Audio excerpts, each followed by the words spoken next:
One good morning ISKCON Radhakrishna. আজকে আপনাদের একটুখানি আমার চাষবাসের সম্পর্কে বলছি। আমার বাপ ঠাকুরদা চাষবাস করতো। বাংলাদেশে ঢাকার জেলায় জমি জমা ছিল, জমিদারও ছিল। যা হোক, বাংলাদেশ থেকে ইন্ডিয়া এসে এখানেও 200 বিঘা জমি ছিল, বিক্রি বাট্টা করে এখন 70 বিঘা আছে। আর আমার দাদারাই বেশি কৃষিকাজ জানে, আমি একটু কম জানি।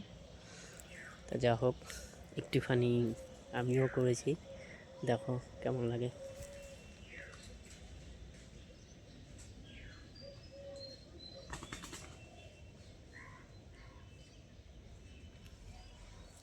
এখানে ধনিয়া পাতা, পালং শাক আর লাফা শাক বোনা হয়েছে, আর গোবর সার, ছাই আর সার দেওয়া হয়েছে, যা তাপের জন্য বা আর একটু ভালো পরিমাণে চাষের জন্য ঠিকমতো হয়নি।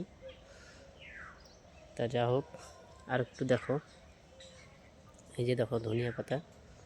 আপনাদের যদি ভালো লাগে অবশ্যই লাইক করবা। আর আজকের মতো গুড ডে, টাটা।